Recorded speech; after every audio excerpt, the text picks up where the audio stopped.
Muchísimas gracias por acompañarnos el día de hoy. Es un gusto presentar un nuevo webinar de la serie Salud y Felicidad del Hospital Médica Campestre. El día de hoy nos acompaña como moderador el Dr. Guillermo Ramírez Núñez, director médico del Hospital Médica Campestre. El Dr. Ramírez es médico cirujano y partero por la Universidad Michoacana de San Nicolás de Hidalgo. Tiene una especialidad en gestión hospitalaria por la European Business School, una maestría en administración de hospitales y servicios de salud por la Universidad Cuauhtémoc, y un doctorado en administración por la Universidad IEXPRO. Les damos la más cordial bienvenida. Comenzamos nuestro webinar. ¿Qué tal? ¿Cómo están? Muy buenas tardes. Bienvenidos a este jueves de webinar de la serie Salud y Felicidad que presenta el Hospital Médica Campestre. El día de hoy justamente un tema muy interesante. Platicábamos ahorita antes de comenzar la proyección con la doctora que ha sido uno de los temas que más ha desatado sobre todo comentarios y sobre todo lo más importante, interés. Y es por ello que el día de hoy vamos a hablar de un aspecto sumamente importante, lo que es la pérdida de la masa muscular en los adultos mayores. La pérdida de la masa muscular suele ser un fenómeno denominado también como sarcopenia y es una caracterización sobre todo por una disminución de la masa muscular, de la fuerza y en algunas ocasiones de la función física. Esto se debe a muchísimos factores, principalmente pues al proceso normal del envejecimiento, a la falta de actividad física, a los cambios metabólicos y algunas enfermedades crónicas. Justamente algunas de las consecuencias de la sarcopenia pues es la reducción en la movilidad, el mayor riesgo de caídas, disminución en la calidad de vida de los pacientes y mayor número o riesgo de hospitalización. Es por ello que es importante que conozcamos cómo podemos disminuir y mejorar las condiciones de nuestros pacientitos o en su defecto de nosotros mismos y cómo prevenir esta pérdida tan gradual que fisiológicamente se puede llegar a presentar. Y para eso justamente tenemos la presencia de un especialista en el tema. La doctora Cintia García Vargas ya nos ha hecho el favor de acompañarnos en anteriores webinares y justamente el día de hoy nos va a hablar de este tema tan importante, la pérdida de la masa muscular en los pacientes adultos mayores. Vamos a hablar un poquito de la doctora. La doctora es médico cirujano, egresada de la Universidad Popular Autónoma del Estado de Puebla. Es maestra en gerontología por la Universidad Europea Miguel de Cervantes en Valladolid, España. Tiene una maestría en nutrición clínica por la Universidad del Valle de Atemajac, aquí en León, Guanajuato. Cuenta con un diplomado en Alzheimer y otras demencias por el Instituto Nacional de Geriatría. Es miembro de la Sociedad Europea de Nutrición Clínica y de Metabolismo y es miembro activo del Colegio Mexicano en Nutrición Clínica y Terapia Nutricional desde el 2009 y actualmente colabora en la mesa directiva. Doctora, qué gusto contar con su participación. Nuevamente tenerla por estos lugares. Muchísimas gracias, doctor Guillermo.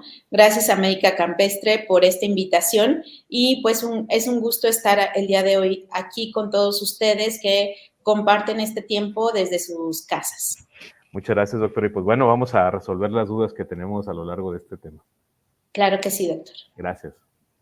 Bueno, pues para mí es un gusto estar el día de hoy aquí con ustedes y compartir un tema que me apasiona, que ha sido parte de mis trabajos de investigación, que es la pérdida de la masa muscular en los adultos mayores. Y como bien dice el doctor Guillermo, este es un fenómeno que pues pasa conforme avanza la edad. ¿Cómo empieza esta pérdida y por qué se va dando la pérdida de masa muscular? Justamente como vemos en esta imagen, como aparecen canas, como aparecen arrugas, como aparecen cambios externos, el proceso de envejecimiento también va llevando consigo cambios metabólicos, cambios hormonales y cambios en la estructura y composición corporal. ¿Qué es lo peligroso? ¿Qué es lo que debemos de tomar en cuenta? Si bien en ocasiones nos importa mucho lo externo, que nos veamos bien, que no haya arrugas, que nuestra estructura externa esté en óptimas condiciones, debemos también enfocar nuestro esfuerzo en prevenir el deterioro muscular. Y justo como mencionaba hace un momento, la sarcopenia es la pérdida de la masa muscular, pero que tiene como principal factor la disminución de la fuerza y que consigo lleva este proceso de alteración en el rendimiento físico. ¿Cuántas veces no te has checado a lo largo de tu vida la presión arterial o la glucosa o te has pesado, pero ¿cuántas veces has medido tu nivel de fuerza?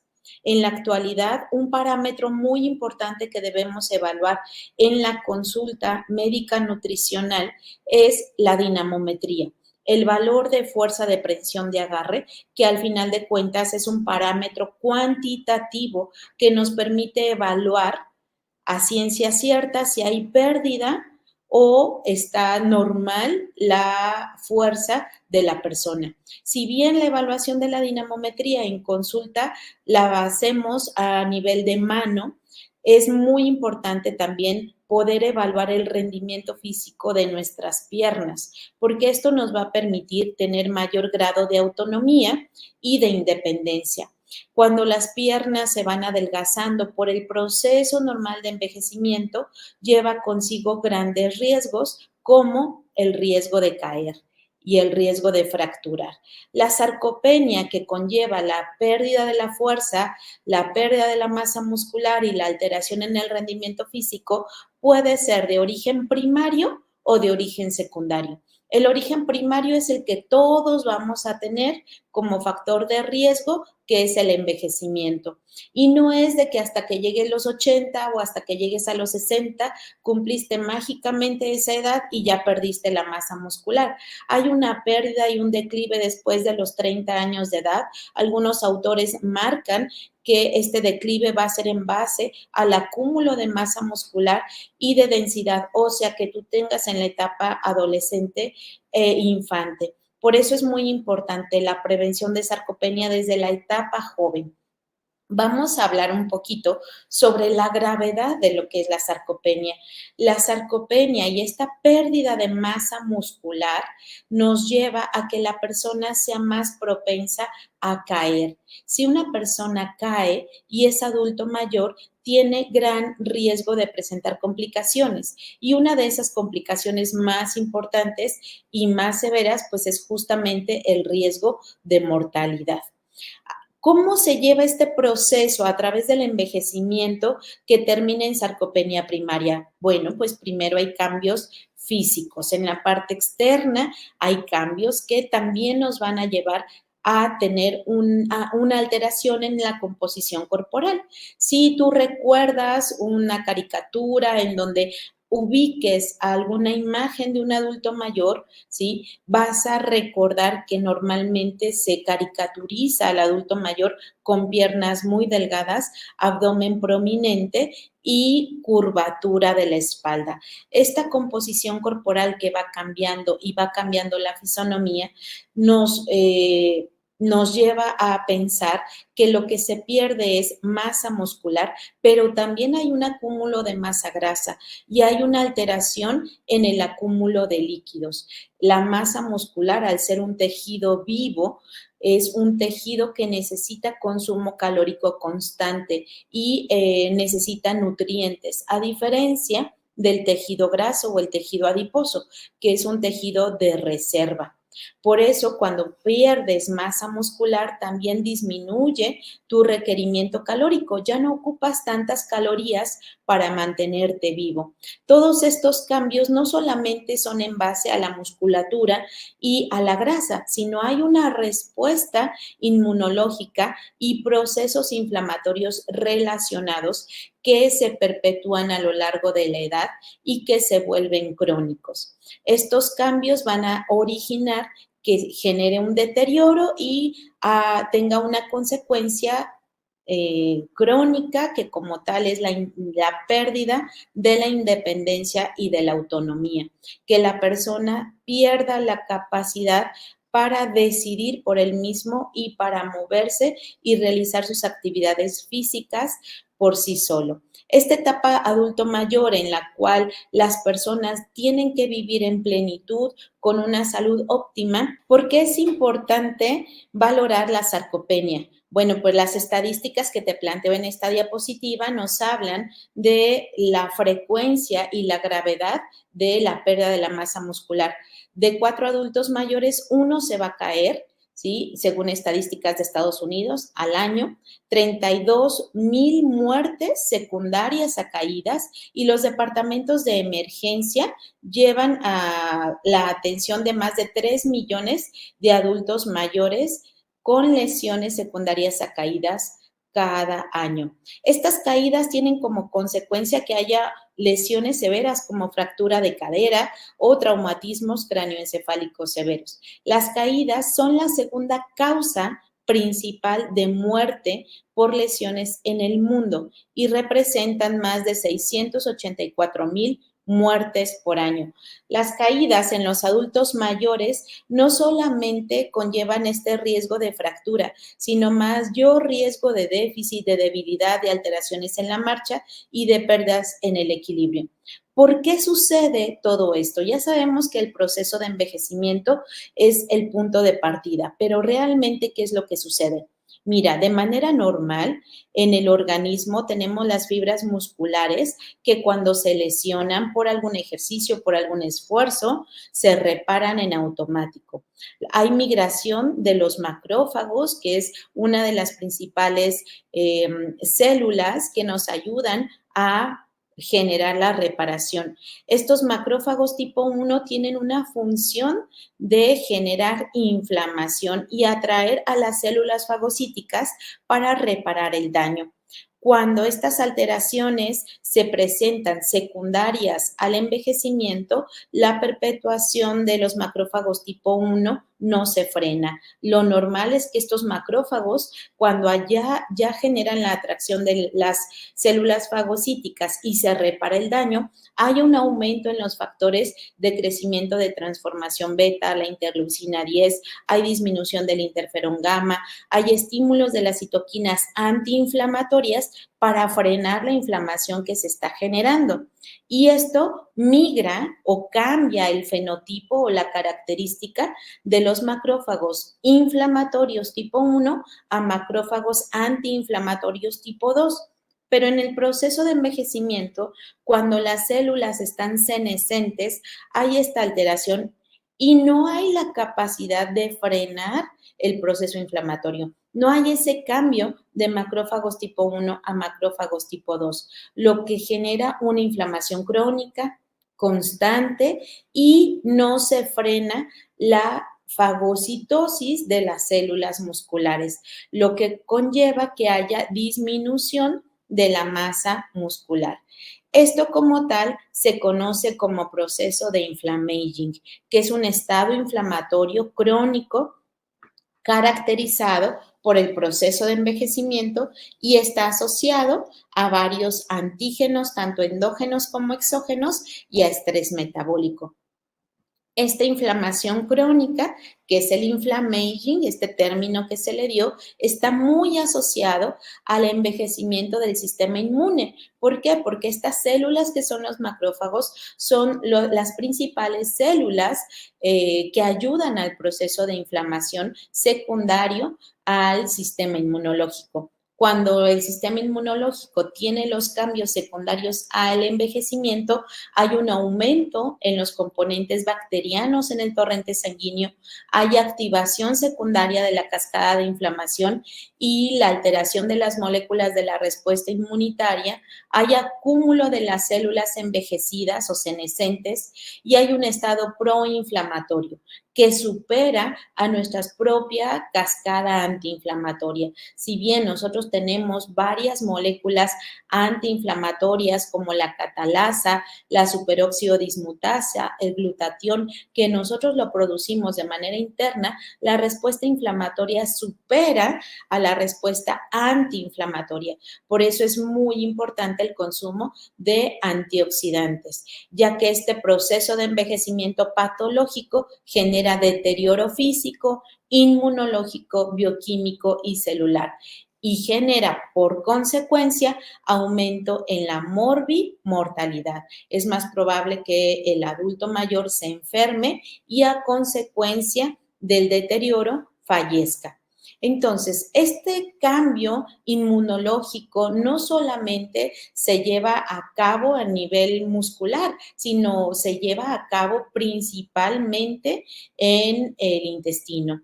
Nuestra mayor carga inflamatoria la vamos a tener secundaria a las alteraciones en la microbiota, lo que llamamos disbiosis senil, en la cual hay baja cantidad de microorganismos filofirmicutes y hay una elevada cantidad de microorganismos de la familia fermentadora. Si bien estos microorganismos deberían de estar en equilibrio, cuando hay una disbiosis o alteración en la microbiota, genera inflamación crónica.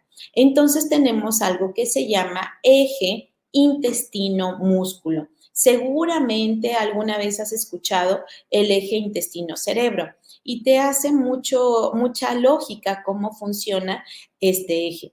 Algo similar pasa con el eje intestino-músculo. La microbiota o la flora intestinal que se altera genera inflamación crónica. Esta inflamación crónica va a tener ciertos órganos blancos y uno de esos órganos blancos, al tener el sistema inmunológico alterado, es justamente la masa muscular, donde se va a perpetuar el fenómeno inflamatorio a cargo de los macrófagos tipo 1, inhibiendo la reparación muscular y degradando la masa mucho más rápido, secundario al proceso de envejecimiento. Si bien la disbiosis se puede generar en cualquier momento de la vida, incluso en la etapa infantil o en la etapa adolescente, es muy importante la reparación de la microbiota para prevenir la pérdida de la masa muscular, ya que no solamente es tener una flora normal, sino evitar esta respuesta inmunológica alterada que se da secundaria a la pérdida de proteínas de unión estrecha que genera alteración en el paso de fragmentos de micropartículas al torrente sanguíneo, ocasionando mayor respuesta inflamatoria secundaria al síndrome de intestino permeable. Esta disbiosis no solamente es la alteración a nivel intestinal, sino es la relación cruzada de comunicación de la microbiota con la propia persona, con el huésped, ¿sí? Y esta diafonía entre las bacterias comensales y el propio epitelio intestinal genera mayor respuesta inflamatoria. Es muy importante detectar que en los adultos mayores pueden tener factores estresantes, infecciones de repetición, uso de múltiples fármacos que alteran propiamente la microbiota y el proceso de inmunosenescencia, que es el envejecimiento propio. ¿Qué cambios vamos a tener a nivel de la masa muscular, que es el órgano blanco? Bueno, pues una de ellas es la disminución en la cantidad. Si bien vemos en la primera imagen que la masa muscular, que es la parte oscura, un poco más densa, que la parte blanca, que es la grasa, en medio vemos la parte ósea. Esta imagen nos habla de un músculo sano, pero esta tercera y esta cuarta imagen, sí, incluso aquí en la segunda, vemos cómo ya hay infiltrado de tejido graso en la parte de la musculatura. Seguramente también has escuchado hablar del hígado graso, cómo el hígado se llena de tejido graso, genera una inflamación crónica y a la larga una patología severa. En este caso, en la musculatura pasa algo similar. Hay esteatosis muscular, hay infiltración grasa a nivel de las fibras musculares que disminuyen la fuerza. La fuerza es el parámetro principal para medir y para ver la severidad en la cual está siendo afectado nuestro músculo. Esta musculatura que ya tiene esteatosis muy avanzada va a tener menor rendimiento físico y mayor riesgo a largo plazo porque se perpetúa el grado de inflamación secundario al tejido graso. ¿Por qué es tan importante hablar de esta parte del músculo? Fíjate, si bien decimos que es muy importante permitir que el adulto mayor envejezca de manera saludable, el grado de dependencia de la realización de las actividades cotidianas y las capacidades de autocuidado del adulto mayor tienen repercusión en la calidad de vida y en la salud. No es lo mismo que una persona dependa 100% de un cuidador primario a que se valga por sí solo. El hecho de que sea independiente para su vida cotidiana va a permitir un mayor grado de autoestima y un mayor grado de salud. A menor dependencia y mayor autocuidado, mayor es la calidad de vida del adulto mayor. Y si hablamos, hace ratito te mostré unas cifras de Estados Unidos. Pero, ¿qué cifras tenemos aquí en México? La encuesta nacional sobre salud y envejecimiento en nuestro país nos habla en el 2021 que la población de 50 años y más en México es de 20.870.000 personas. Es decir, una población que cada vez va a ir creciendo más en número.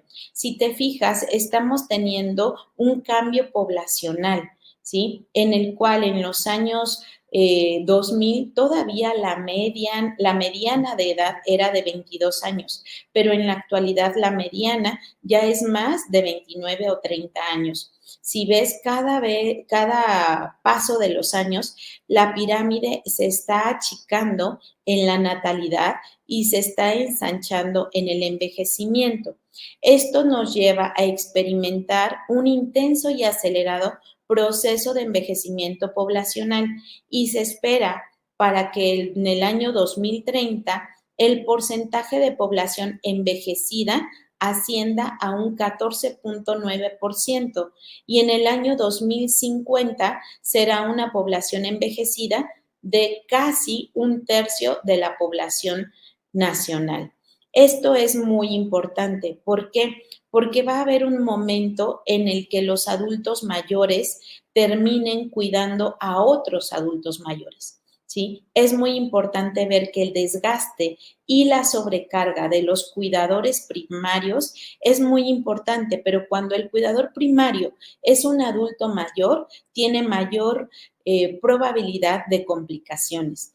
Cuando un cuidador primario presenta sarcopenia, hay mayor riesgo de lesiones y la sarcopenia, desgraciadamente, no solo la vamos a ver en los adultos mayores, sino también en personas que han tenido procesos de envejecimiento acelerados, como cuáles, como todas las personas que tuvieron complicaciones post-COVID o como todas las personas que están viviendo una situación de cáncer, como todas las personas que están presentando desnutrición. Entonces es muy importante ver que el desgaste que se va a tener como población va a repercutir no solamente en el adulto mayor, sino también en aquellos cuidadores. Si vemos que el 29.7% de las personas mayores van a terminar siendo cuidadores y en la actualidad lo vemos. En lo particular, en mi consulta me llegan muchos adultos mayores con su cuidador, que es el esposo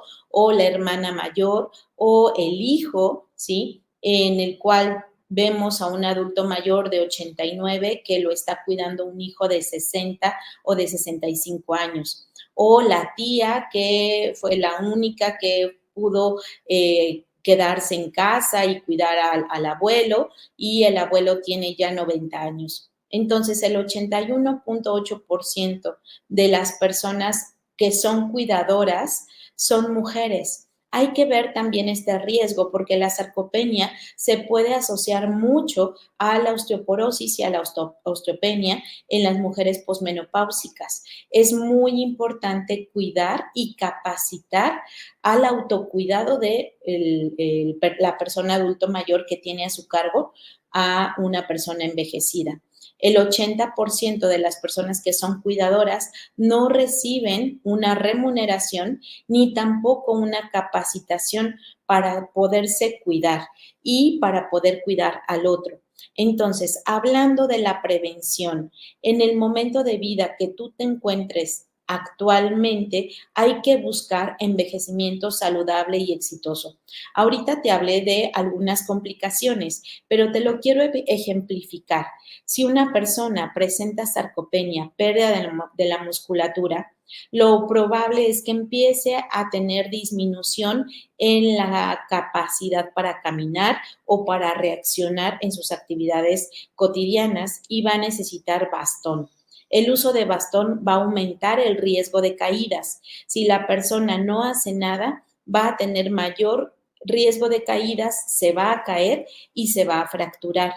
Una persona envejecida que se fractura, lo más probable es que se fracture columna o cadera. Y esto necesita una hospitalización.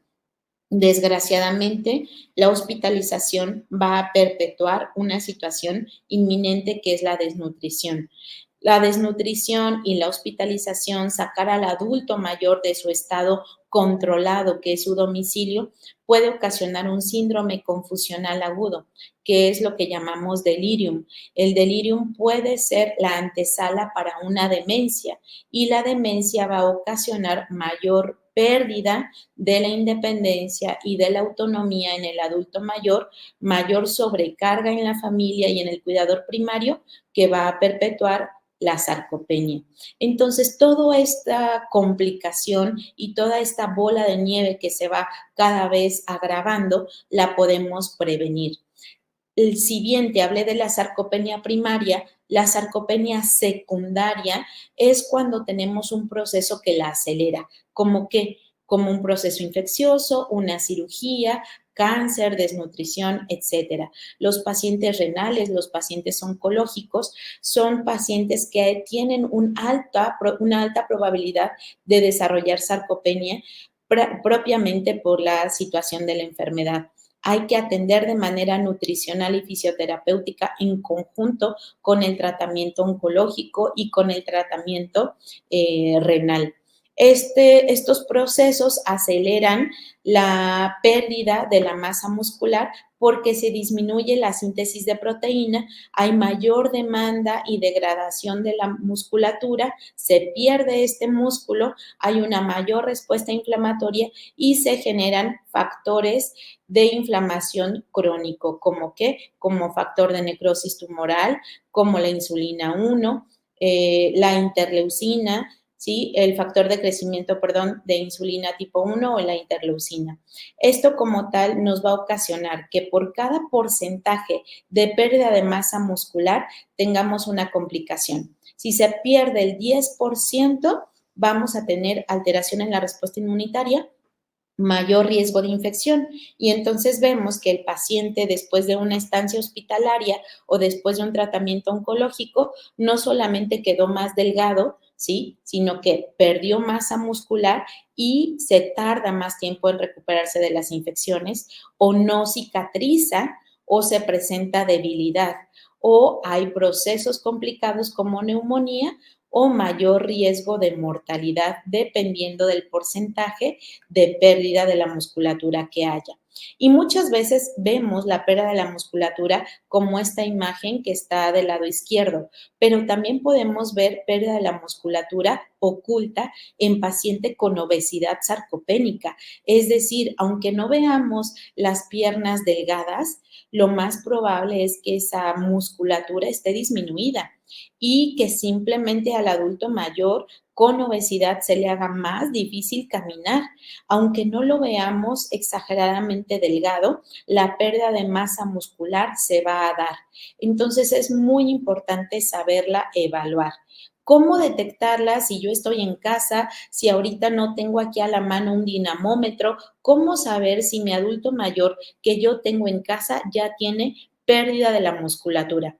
Pues primero fíjate si la velocidad con la que camina ha disminuido. Si la velocidad con la que camina ha disminuido, lo más probable es que esté perdiendo masa muscular en pierna, que las pantorrillas estén delgadas o que haya piel excedente en piernas o brazos. Cuando tú tocas la pantorrilla o a nivel del chamorro, si jalas el pliegue y cabe el grosor de un dedo o de 2 dedos, quiere decir que ahí estaba ocupando ese espacio el músculo y que por ende ya ahora la pantorrilla es menos fuerte y la velocidad de caminata va a ser más lenta.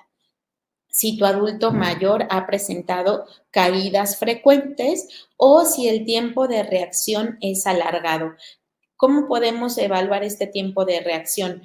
¿Cuánto tarda en levantarse de la cama? ¿Cuánto tarda en levantarse de la silla? Si es posible que él se pueda trasladar solo de la cama al sillón o de una habitación a otra. Todos estos parámetros son muy fáciles de evaluar y los puedes evaluar tú desde domicilio. ¿Cómo medir si las pantorrillas son delgadas o gruesas? ¿Cómo sé? Ahí dice pantorrilla delgada, pero ¿cómo sé si es delgada o no? Con cualquier cinta métrica tú puedes medir la circunferencia del chamorro, la parte más gruesa debajo de la rodilla y debería de estar por arriba de 31 centímetros. Si la persona tiene obesidad, puede ser que tenga unos chamorros de 40 centímetros, pero que camine muy lento, que esté muy propenso a caerse, que tarde en levantarse de la silla, que no pueda moverse de una habitación a otra por sí solo. Si tú ya detectaste esta situación, ¿qué hay que hacer? Pues primero que nada, ubicar en qué etapa estás. Bueno, si a lo mejor tú tienes un familiar que está totalmente sano y pretende que no suceda esto en su etapa adulto mayor o tú quieres prevenir esto en una etapa adulto mayor, pues empieza a actuar ya. Aumenta tu reserva muscular, consume una buena cantidad de antioxidantes, haz ejercicio de manera frecuente y que este ejercicio sea de fuerza y resistencia. Si ya tienes un adulto mayor en casa de la tercera edad, es decir, de 60 a 80 años, hay que mantener su microbiota intestinal saludable, ver que no tenga episodios de estreñimiento, diarrea. ¿Por qué? Porque esto ocasiona que se barra la microbiota y se altere y genere una disbiosis. Sabemos que la disbiosis es una de las principales causas de la inflamación crónica. Hay que consumir antioxidantes. Muchas veces en la etapa adulto mayor lo que gusta comer es el panecito, la lechita y nos olvidamos de todas las frutas, de todas las verduras, ya no nos gusta lo crudo, todo lo queremos cocidito y se va disminuyendo el consumo de fibras. Hay que hacer ejercicio. Lo peor que podemos hacer es decir, no, ya está grande, no camine, no se esfuerce. Hay muy pocas indicaciones para el reposo absoluto. Lo importante es hacer ejercicio en la tercera edad y un consumo proteico ajustado a sus necesidades dietéticas, es decir, que coma carne, huevo, leche, productos de origen animal que puedan cubrir su carga proteica. Si la persona ya tiene más de 80 años o está en la cuarta edad, no solamente mantener su microbiota saludable, un buen consumo de antioxidantes, promover el ejercicio, sino también hacer un consumo proteico extra suplementado. ¿Por qué? Porque muchas veces después de los 80 años, por el cambio en la percepción de las papilas gustativas, ya no gusta comer carne o por la pérdida de piezas dentales es difícil masticar los productos de origen animal. Por eso es importante suplementar la proteína para que el adulto mayor no presente déficit. Y podemos utilizar algunos suplementos como hidroximetilbutirato o algunos aminoácidos como la leucina, la glutamina, que nos pueden ayudar a mantener la musculatura saludable, al igual que suplementar un buen número de antioxidantes y vitaminas. Si tenemos a una persona que la van a operar y dijimos que la sarcopenia secundaria es secundario a un proceso quirúrgico o un proceso de una intervención o ya tiene una enfermedad renal o una enfermedad oncológica, hay un protocolo. Este protocolo que involucra la nutrición y la recuperación con fisioterapia temprana para recuperar de manera pronta la movilidad y evitar la pérdida de la musculatura. Es un protocolo de recuperación avanzada. Si tú tienes un adulto mayor que está próximo a operarse, no dudes en pedir un acompañamiento nutricio especializado para evitar la pérdida de la musculatura. Si ahorita tú ya tienes a alguien hospitalizado, es muy importante la nutrición hospitalaria, sobre todo periquirúrgica. Antiguamente se creía que deberíamos de dejar a la persona después de una cirugía horas y horas y días en ayuno. En la actualidad se sabe que la nutrición periquirúrgica es muy importante. Ya no debemos dejar en ayuno al paciente ni siquiera 8 horas. Podemos dar una carga importante de micronutrientes, de maltodextrina, de antioxidantes previo a la cirugía. Podemos dar en la sala de recuperación una carga en cuanto el paciente pase el proceso de anestesia y continuar con el aporte importante de micronutrientes. Estos micronutrientes les llamamos inmunonutrición, que nos va a permitir frenar el proceso inflamatorio y acelerar el proceso de cicatrización. La rehabilitación temprana es súper importante para limitar la pérdida de la musculatura secundaria a todo este estrés metabólico. Bueno, y lo que queremos es justamente evitar que el adulto mayor termine en silla de ruedas inmóvil. Lo peor que podemos hacer es mantenerlo en reposo. Hay mucha evidencia científica que nos hablan de la importancia del ejercicio, que nos hablan cómo es el impacto no solamente sobre la musculatura, sino en la respuesta inflamatoria en general, cómo la activación física nos permite frenar la carga inflamatoria que es secundaria a la elevación de la proteína C reactiva, el interferón gamma, la interleucina 6, el factor de necrosis tumoral alfa, etcétera. Y bueno, si nosotros vemos el nivel de evidencia y buscamos cuántos artículos hablan de la importancia de la actividad física en los últimos 20 años, vemos que hay más de 4,400 resultados de artículos publicados. Pero fíjate, en este año ya llevamos más de 100 artículos que hablan sobre la importancia del ejercicio. El ejercicio, al igual que la alimentación, el mantenimiento de la microbiota, nos va a permitir envejecer de manera saludable y exitosa. Prevenir y detectar oportunamente siempre será mejor. Pues espero que esta información haya sido de valor, espero poder contestar algunas de tus dudas y muchísimas gracias por estar el día de hoy aquí. Muchas gracias, doctora, muchísimas gracias. Sí tenemos algunas preguntas que nos han estado realizando a lo largo de este webinar y si me permite vamos a comenzar con algunas de ellas. Muy bien. Por aquí tenemos a María y nos dice, ¿podemos hacer algo para poder conservar íntegramente nuestra masa muscular, doctora? Claro que sí se puede. De hecho, varios parámetros que nosotros utilizamos en la consulta clínica, podemos evaluar el nivel de fuerza y podemos evaluar el rendimiento físico. Si bien el proceso de envejecimiento va a estar, podemos frenar y podemos elevar la musculatura. No es de que, pues ya me salieron canas, ya me dejo así, o ya me salieron arrugas, ya me dejo así, ya me voy a ir haciendo chiquito. No, en la masa muscular es un tejido vivo que tiene la capacidad de crecer. Podemos fomentar el crecimiento de nuestra reserva muscular y, bueno, esta pregunta la hizo una mujer. Es muy importante ver la relación de la masa muscular con la calidad del tejido óseo. Entre más abonemos a nuestro músculo, mayor prevención de osteopenia y de osteoporosis vamos a tener. Pero claro que sí podemos hacer que nuestra musculatura esté intacta, incluso elevarla. Correcto, doctora, muchas gracias. Y ahorita tocó un tema muy importante, que es la cuestión de la osteopenia y la osteoporosis. Y la siguiente pregunta va en relación. Doctora, ¿los estudios de densitometría son importantes realizar y nos sirven para algo?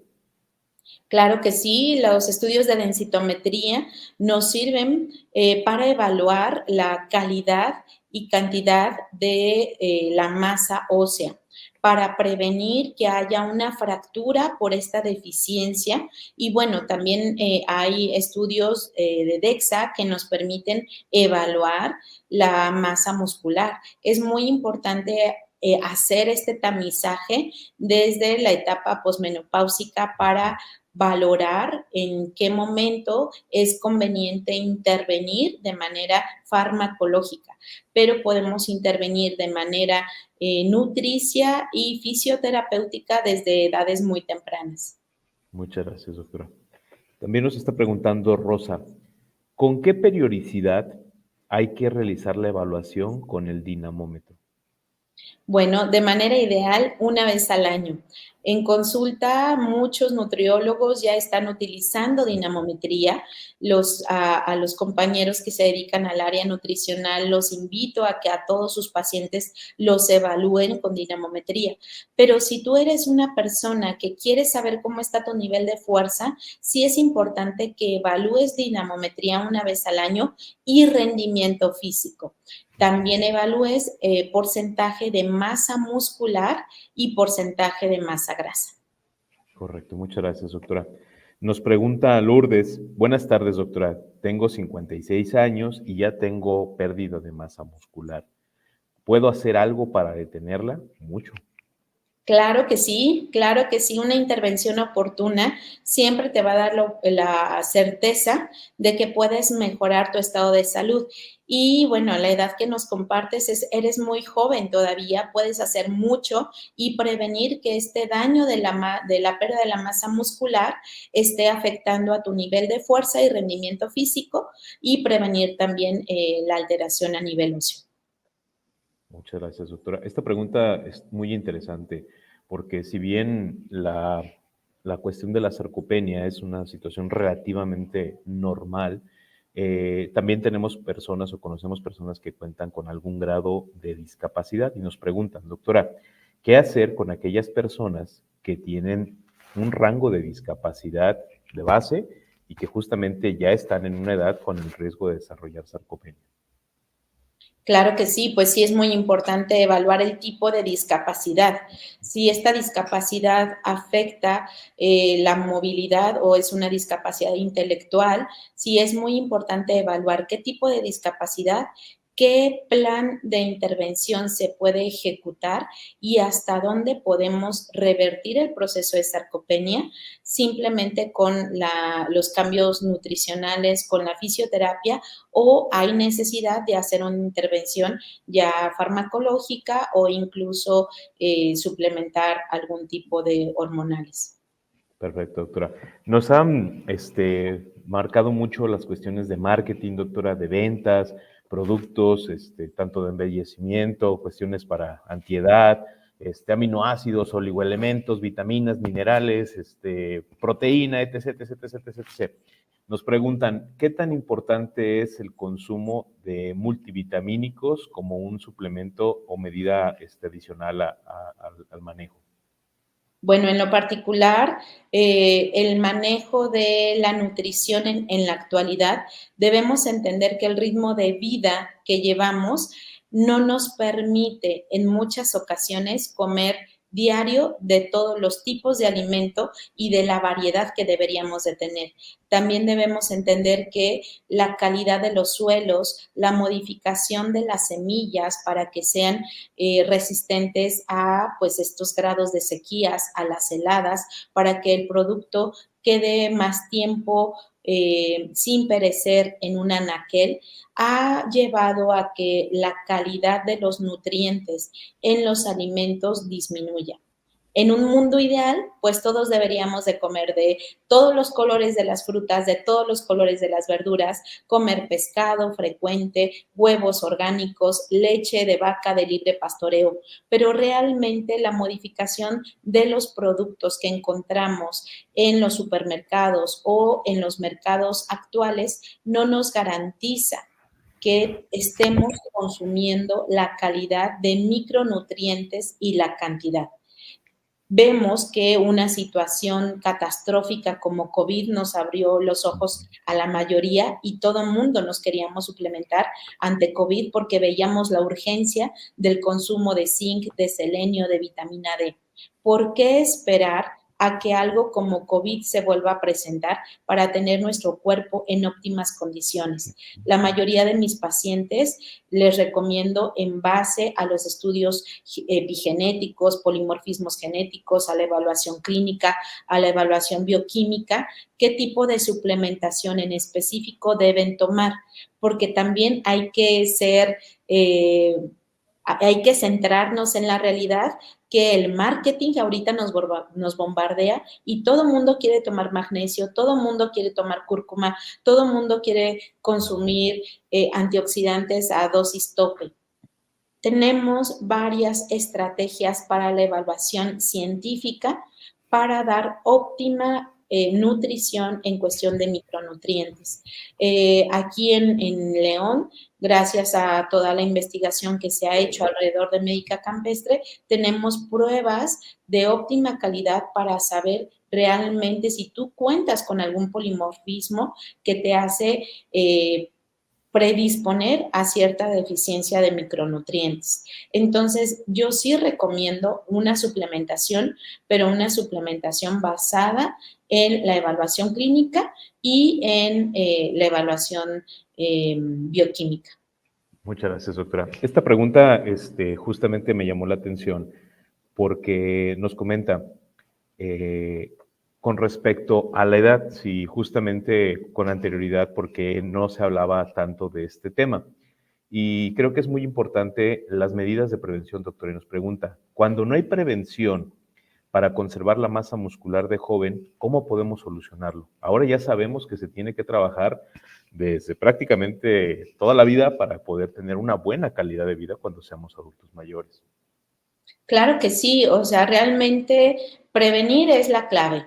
Si ya llegué a los 60 años y no tuve una prevención como tal, bueno, puedo prever antes de que me caiga, antes de que me fracture. Si ya me fracturé, una rehabilitación temprana, un buen aporte proteico, un buen consumo de antioxidantes. Si ya me volví a debilitar, bueno, secundario a un proceso infeccioso, a un cáncer o una enfermedad renal, siempre hay algo que hacer.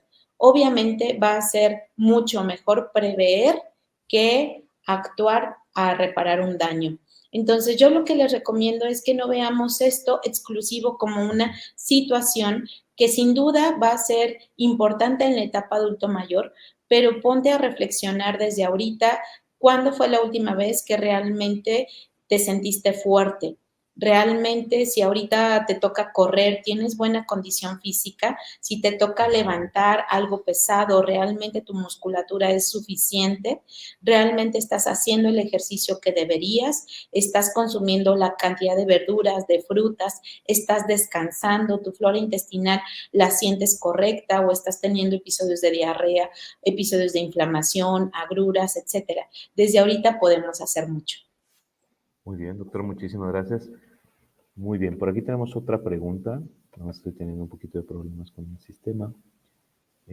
Justamente, doctora, ahorita también comentó un tema importante, lo que son las enfermedades oncológicas. Y justamente es un tema también muy especial porque no es lo mismo la evolución natural de una persona con ahora sí, el envejecimiento fisiológico. No es el mismo envejecimiento en la persona con hipertensión, no es el mismo envejecimiento en la persona con diabetes y no es el mismo envejecimiento en la persona que tiene una enfermedad oncológica. ¿En ellos alguna recomendación en especial, doctora?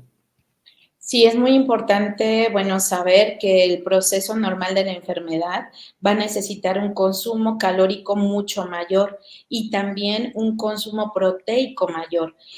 Muchas veces está esta idea de que no debes alimentar de más porque también vas a alimentar al tumor. Y muchas veces nos queda como esta noción de, bueno, entonces que primero se acabe el tumor y después vamos a reparar la desnutrición.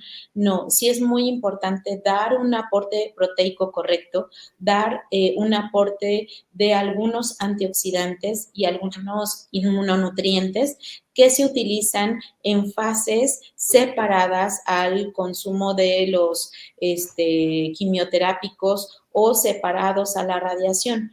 Pero hay todo un protocolo de nutrición especializada oncológica para frenar el desgaste de la musculatura en el adulto mayor y en el paciente oncológico, independientemente de la edad.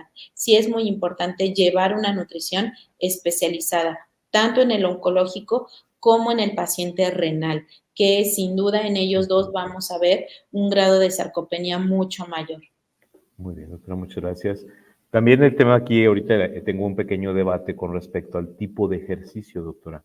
Dicen, ¿cuál es el mejor ejercicio? Y que se hace, ¿no? Definitivamente eso es un hecho, pero desde su perspectiva, ¿cuál es el mejor ejercicio que debemos de realizar probablemente en tres etapas, ¿no? De forma preventiva, en el momento en el cual estamos justamente entrando en este proceso, como las mujeres en la etapa de la menopausia, y ya cuando tenemos justamente una edad en la cual pues ya el riesgo prácticamente es inminente.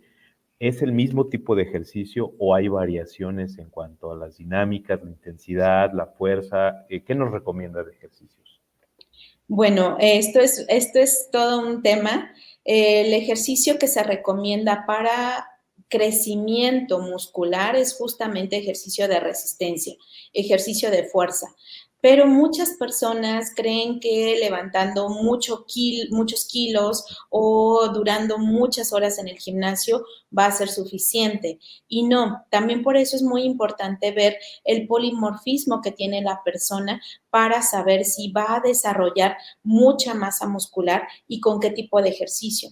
Hay una prueba que se realiza justo aquí alrededor de Médica Campestre en laboratorios Proquimed que nos permiten evaluar el polimorfismo genético para saber qué tipo de ejercicio, cómo es la hidratación durante tu ejercicio y cómo es el descanso entre los intervalos de tu ejercicio. ¿Sí? Y eso nos permite que cada persona pueda tener una optimización del ejercicio que va a estar realizando. Me llamó mucho la atención en una ocasión que un jovencito, por más que quería ganar musculatura y ya había estado con múltiples nutriólogos para cambiar su complexión, su composición corporal, o sea, nada más no ganaba volumen. Hicimos una de estas pruebas y vimos que su composición era distinta y que él podía generar masa muscular, aunque si quería ser deportista de alto rendimiento, nos especificaba qué tipo de ejercicio era óptimo para él por el desarrollo de fibras cortas o fibras largas de su musculatura. En general, pudiéramos decir que para evitar sarcopenia, el ejercicio de resistencia. No debemos olvidar que el ejercicio cardiovascular nos ayuda a mantener nuestro corazón y nuestra circulación en óptimas condiciones. Nos ayuda a mantener el buen flujo circulatorio a través de nuestro sistema nervioso y a llevar buena irrigación a nivel cerebral. Pero para la masa muscular, el ejercicio de resistencia. Si lo queremos optimizar a que sea justamente el que yo necesito y ganar esa masa muscular, hay pruebas que podemos realizar de manera no invasiva que nos permiten evaluar y decirte en específico cuál es el ejercicio para ti por tu carga genética. Perfecto, doctora. Muchísimas gracias. Bueno, pues el tiempo nos apremia, doctora. No me queda más que agradecerle mucho su participación y también algo muy importante, justamente nos han estado preguntando dónde la podemos encontrar para una asesoría, un seguimiento, atención, valoración. todo lo que es relacionado justamente con la atención médica, nutricional, gerontológica, asesoramiento y seguimiento sobre todo tanto de pacientes como de cuidadores, pues es importante que sepamos con quién dirigirnos, doctora. ¿Dónde la podemos encontrar? Claro que sí, muchísimas gracias. Bueno, aquí en pantalla están apareciendo mi contacto para citas al 477-2345-922. Y pueden mandarme mensajes al WhatsApp al 477-233-9509 o escribirme a través de las redes sociales. Estoy en Instagram, en Facebook, en TikTok y en LinkedIn. Con mucho gusto puedo contestar sus mensajes. Perfecto, doctora. Pues muchísimas gracias, doctora. Como siempre, agradeciéndole su valiosa participación. Hemos disipado muchas de las dudas que teníamos al respecto. Esperamos que también las personas que nos ven desde casa hayan quedado satisfechas con los comentarios, con la presentación. A nombre del Hospital Médica Campestre, doctora, le vamos a hacer llegar el presente reconocimiento, pues por su valiosa participación en el webinar del día de hoy. Y pues justamente recordarles a todos que la presentación que la doctora nos compartió amablemente a lo largo de esta hora de webinar pueden encontrarla en el apartado de folletos que está en la parte superior del lado derecho y ahí mismo podrán descargar nuestra revista Salud y Felicidad, que justamente la revista Salud y Felicidad trae temas relacionados con este webinar y con otros anteriores que se han presentado. La pueden descargar y compartir con todos sus seres queridos a través de las plataformas digitales. Todavía seguimos conmemorando la festividad de nuestras mamás en el número 85 y bueno, pueden descargarla. Ahí mismo también podrán encontrar el link para la generación de la constancia. También estuvieron preguntando el tiempo mínimo, son 45 minutos de asistencia virtual para poderse generar de forma automática la constancia. Si alguien tiene algún problema con respecto a la descarga de esta constancia, nos pueden mandar un mensajito a través de nuestra página web o a través de nuestras redes sociales y con todo gusto les apoyamos. Y pues bueno, la próxima semana también que tenemos un tema muy importante. Justamente durante el mes de junio se comienza con la concientización del cáncer de próstata y es un tema de mucha importancia. Sabemos que octubre es el mes de la concientización del cáncer de mama, pero también en los varones es importante quedar un día muy especial y específicamente el mes de junio se usa para conmemorar y sobre todo hacer mucha concientización sobre la identificación temprana del cáncer de próstata. Y es por eso que vamos a hablar de los factores de riesgo, el tamizaje y el diagnóstico de cáncer de próstata con el doctor Rigoberto Hassay Hernández. El doctor es médico urólogo y pues justamente la próxima semana también va a ser un tema muy, muy importante, muy interesante y esperamos contar con su participación. No me queda más que despedirnos. Nos vemos la próxima semana. Doctora, agradecerle como siempre su tiempo. Adrián, muchas gracias que nos apoyaste y pues gracias a todos ustedes que nos siguen a través de esta plataforma y a través de las redes sociales. Muchas gracias, que pasen buenas noches. Gracias, hasta luego. Hasta luego.